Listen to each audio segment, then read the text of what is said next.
Hey,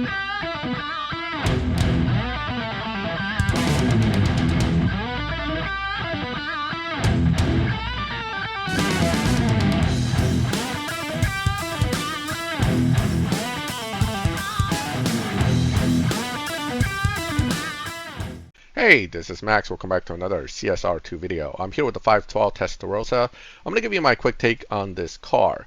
Thank you to Nitro for CSR2 for giving me access to the car so I can test it and do this review. Alright, so this is part of the Miami Vice Flash Car event. You have to pay for the car, buy it, build it, run the 30 race event. This is mostly for nostalgia's sake. I mean, this is an 80s TV show car that is, bringing back some nostalgia and memories for those of us old enough to remember that show. Certainly, the younger generation may not even remember this car or why it's important to anybody. More likely, you'll know the more modern version of the movies that kind of play off the same concept, and those are like the Bad Boys movies. Okay, now, the thing about this car is that it's a Flash car, but it doesn't stand out against other Flash cars. It is a 7.0 car fully maxed, 8.4 car at stage 5 only, which makes it relatively quick. It's not a slow car, but it's not fast.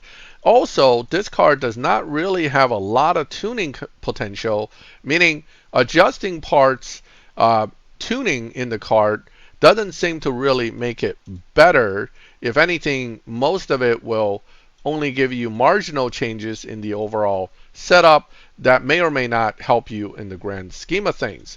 The other part is that the car does have a little bit of dyno beating, a little bit more when it's lower upgraded rather than higher upgraded, but ultimately it's not a great dyno beater, and as good as it looks and as easy as it is to drive, it has certain limitations to what it can do overall.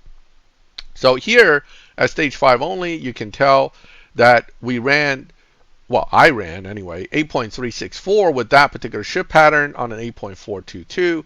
Not that impressive. Certainly with lower upgrades, you can get that margin to actually improve, meaning if you're in the 10th lobby, you may be able to beat dyno by almost 2/10 or 1/10.5 versus just half a tenth. So it does have some marginal ability to beat dyno more. As far as the stage 6 effects, for the purpose of getting through the event itself, your top two stage 6s, as usual with tier 5 car, number 1's transmission and number 2 is body. Between the two, you will drop from 8.4 to 7.6. This car tops out at 7.0, so the rest of these stage 6s only give you about a 0.6 improvement in the overall performance of the car. And that follows through with actually engine being the next strongest, tire, not body, nitrous, and then turbo and intake doing barely anything. They specifically drop less than 1/10 each, and the rest of these drop about 2/10, not quite. So you can imagine, since you only had about 6/10 and change left, if these three already gave you almost 6/10, then these two give you almost nothing. So that's the stage 6 breakdown of this car. Fully maxed, the car is a 7.0 car.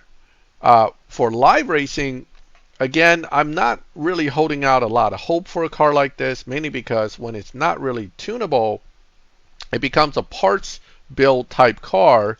You're only building the car based on the parts it has. So first you got to have all the parts, you got to have all the fusions. Then it becomes a game of part selection for the highest Evo at a particular dyno, and that's that. So it's not, again, you're not going to be able to tune this car to, at least in my experience, you're not going to be able to tune this car to have some really wild changes in Evo, and therefore the margin of what the tuning can do is pretty limited with this car. So again, it's a build it and run it type car. Some people like this. I'm sure we'll see some of these in lobby in a bit, but unfortunately, I don't really foresee these being all that dominating in lobby in the long run.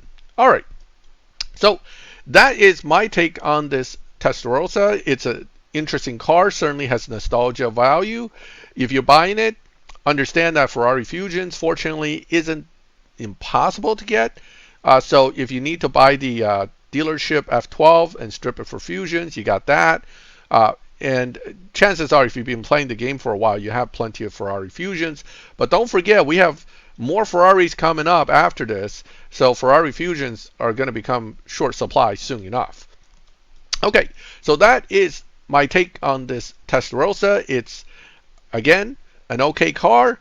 I would say average for typical flash cars. A little bit better than the bad cars, but not great enough to really shine in the long run.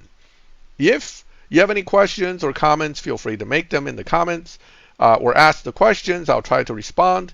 If you like the video, leave a like. If you like my channel and you like my reviews on cars and events, subscribe, hit the bell, and you get notified when I put up new videos.